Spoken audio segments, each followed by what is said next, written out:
और पाकिस्तान के साथ खराब रिश्तों के बीच एक बड़ी खबर सामने आ रही है कि पाकिस्तान को भारत में खेलने की छूट मिल गई है।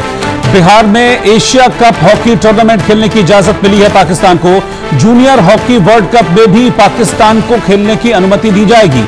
भारत और पाकिस्तान के बीच हम देख रहे हैं कि पहलगाम के बाद से ही तनाव चरम पर है। पहलगाम आतंकी हमले के बाद भारत ने पाकिस्तान के खिलाफ बहुत सारी बड़ी कार्रवाई की थी। इनमें सिंधु जल संधि सस्पेंड करना और ऑपरेशन सिंदूर शामिल। हालांकि जब बात खेल की होती है तो यह तनाव अंतर्राष्ट्रीय मानकों और प्रतिबद्धताओं से टकरा जाता है। अगले महीने बिहार के राजगीर में आयोजित होने वाले एशिया कप हॉकी टूर्नामेंट में पाकिस्तान की टीम को खेलने की अनुमति मिलने के पीछे भी कुछ ऐसे ही अंतर्राष्ट्रीय खेल सिद्धांत और भारत की वैश्विक खेल छवि की चिंता छुपी हुई है। दरअसल 27 अगस्त से 7 सितंबर तक बिहार के राजगीर में एशिया कप हॉकी टूर्नामेंट खेला जाना है, जिसमें कई एशियाई देशों की टीमों के साथ पाकिस्तान की हॉकी की टीम भी शामिल होगी। इसके अलावा भारत में नवंबर दिसंबर में होने वाले जूनियर हॉकी वर्ल्ड कप में भी पाकिस्तान को खेलने की अनुमति दी जाएगी। तो ये ब्रेकिंग न्यूज इस वक्त मैं आपको बता रहा हूं। एक तरफ तो हमने देखा कि पाकिस्तान ने कैसे प्रायोजित अटैक किया था पहलगाम पर और इसमें कैसे 26 लोगों की मौत हुई थी। उसके बाद कई तरह के रिश्ते भारत ने पाकिस्तान के साथ तोड़ लिए थे। बॉलीवुड और पाकिस्तान के जो कलाकार थे उनका रिश्ता था उसको खत्म कर दिया गया था। हमने क्रिकेट में भी देखा है कि कोई बायलैटरल सीरीज दोनों के बीच नहीं होती है, लेकिन हॉकी में यह कहा जा रहा है कि कुछ अंतर्राष्ट्रीय नियम ऐसे हैं जिनके चलते पाकिस्तान को भारत में खेलने से नहीं रोका जा सकता। इसीलिए पाकिस्तान की हॉकी टीम को भारत आने की अनुमति मिल रही है। वो नियम क्या कहता है और क्या ऐसी मजबूरियां हैं, इस पर हम चर्चा करेंगे, इसको हम जानेंगे। मनोज जोशी जी हमारे स्पोर्ट्स एडिटर हमारे साथ जुड़ रहे हैं। मनोज जी, देखिए क्रिकेट को में तो पता ही आपको बायलैटरल सीरीज नहीं होती है और अभी हमने देखा भी था कि टीम इंडिया ने जो अपने मैचेस थे अभी चैंपियंस ट्रॉफी में वो एक न्यूट्रल वेन्यू पर खेले थे।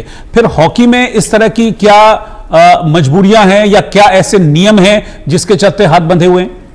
देखिए, सिर्फ हॉकी ही नहीं, जो भी ओलंपिक स्पोर्ट्स हैं वहां बदस्तूर यही स्थिति है। क्योंकि इंटरनेशनल ओलंपिक कमेटी का जो नियम 44 है वो बहुत कुछ कहता है कि किसी भी देश की कोई नेशनल ओलंपिक कमेटी किसी भी खेल को या किसी भी खिलाड़ी को अपने यहां आने से रंगभेद के आधार पर, जाति के आधार पर या राजनीतिक कारणों से या अन्य कारणों से रोक नहीं सकती। अगर आप ऐसा करते हैं तो आप पर कोई एक्शन लिया जा सकता है। पुलवामा की जो घटना हुई उसके बाद 2019 में हमने शूटिंग का वर्ल्ड कप कराया था जिसमें पाकिस्तान के 2 खिलाड़ियों को यहां आना था। उसमें कुछ विलंब हुआ या ये कहिए कि कुछ कम्युनिकेशन गैप हुआ, उसकी वजह से जो है पाकिस्तान के खिलाड़ी भारत में नहीं आ पाए।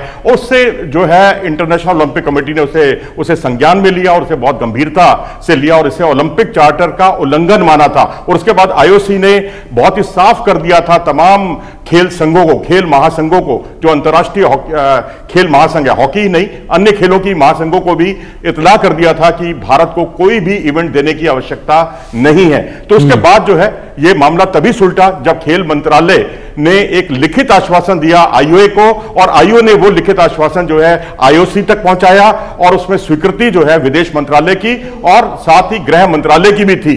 तो उसके बाद यह मामला सुलटा। बिल्कुल जाहिर सी। तो क्या मतलब ये मजबूरियां रहेंगी और अगर मान लीजिए भारत अगर इस पर कोई स्टैंड लेता है तो फिर उसके क्या कॉन्सिक्वेंसेस हो सकते हैं?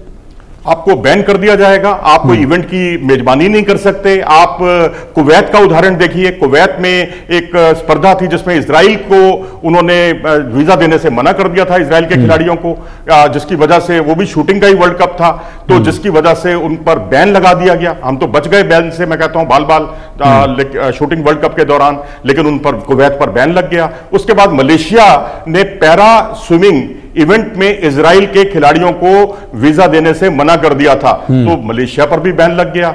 तो अब अभी कुछ समय पहले 2023 में मुंबई में आईओसी का एक अधिवेशन हुआ था, वहां पर बहुत कुछ साफ कर दिया गया था। वहां पर क्रोएशिया के जो पूर्व उनकी जो संस्था है खेल संस्था, उसके जो अध्यक्ष थे, उन्होंने बहुत क्लियर कर दिया था कि खेलों में राजनीतिकरण खेलों का नहीं होना चाहिए और उसका अमल भी किया गया और सभी सदस्य देशों ने इसे पारित भी किया। अभी ये 2023 की बात है, जो मुंबई में आईओसी का अधिवेशन हुआ था वहां पर भी इस बात को स्वीकृति दी गई।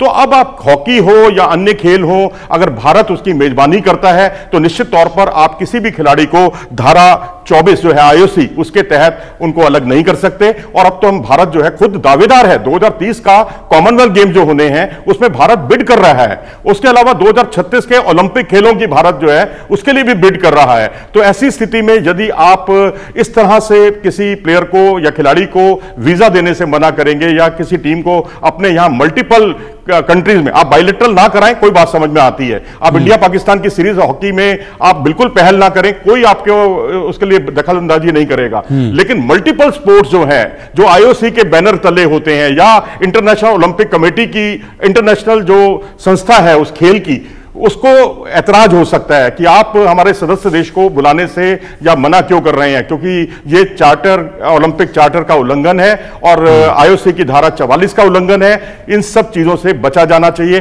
शायद ये एक बड़ा कारण है। और दूसरा बड़ा कारण है कि 2 बड़े आयोजनों की मेजबानी के लिए भारत प्रयासरत है और उस पर भारत को यह बिल्कुल तय हो जाएगा अगर भारत ने वीजा देने से मना किया तो ये दोनों इवेंट भारत को नहीं मिलेंगी। अच्छा, ऐसे कौन कौन से खेल आते हैं जिनके साथ ये नियम जुड़ा हुआ है कि हाँ उनको नहीं रोका जा सकता यहां पर आने से? देखिए, ओलंपिक से जुड़े हुए, ओलंपिक में जितनी भी स्पर्धाएं हैं, कई बार आयोजनों में 28 स्पर्धाएं होती हैं, कई किसी में 32 होती हैं। कोई जो मेजबान देश है अपनी स्ट्रेंथ को देखते हुए 1 या 2 इवेंट्स जो है इंट्रोड्यूस कर लेता है। अब जैसे ऑस्ट्रेलिया में सिडनी में ओलंपिक हुए थे, उन्होंने एक ट्रैम्पोलिन इवेंट को इंट्रोड्यूस कर लिया।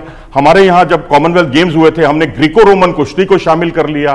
तो हर मुल्क जो है अपनी स्ट्रेंथ के हिसाब से 2-3 इवेंट्स जो है उसमें बढ़ोतरी कर लेता है ज्यादा से ज्यादा पदक बटोरने के लिए। लेकिन अब यहां एक सवाल यहां पर एक और भी है कि ओलंपिक 2036 की दावेदारी के लिए एक बड़ा सवाल भी उठ गया है इस दावे के लिए। उसमें कहा गया कि भारत में तो डोपिंग के मामले बहुत ज्यादा बढ़ रहे हैं। सच्चाई यह है कि रशिया के बाद, रूस के बाद सबसे ज्यादा डोपिंग के मामले भारत में ही होते हैं। उसके अलावा आईओए का जो गवर्नेंस इशू है उसको उठाया गया और तीसरा भारत के प्रदर्शन को आधार बनाया गया। उसमें भी एक आपत्ति दर्ज की गई कि भारत को तो ज्यादा मेडल ही नहीं मिलते ओलंपिक में, तो भारत ओलंपिक का होस्ट कैसे हो सकता है। पिछला ओलंपिक आप याद कीजिए, पेरिस में जब भारत को 6 मेडल हासिल हुए थे लेकिन एक भी गोल्ड मेडल नहीं था। टोक्यो में जरूर भारत को एक नीरज चोपड़ा ने गोल्ड मेडल दिलाया था, लेकिन पेरिस में नीरज चोपड़ा के नाम सिल्वर था और 5 भारत को ब्रॉन्ज मेडल मिले थे।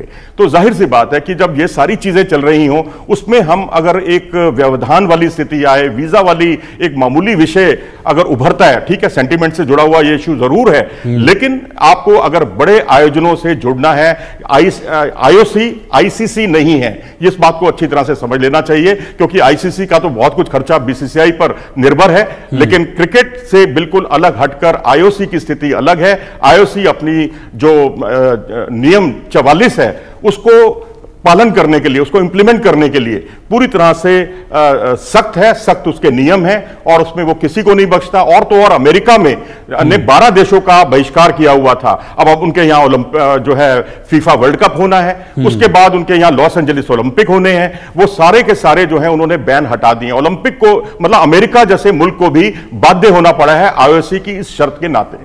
ठीक है, बहुत बहुत शुक्रिया आपका मनोज जोशी जी साथ में जुड़ने के लिए।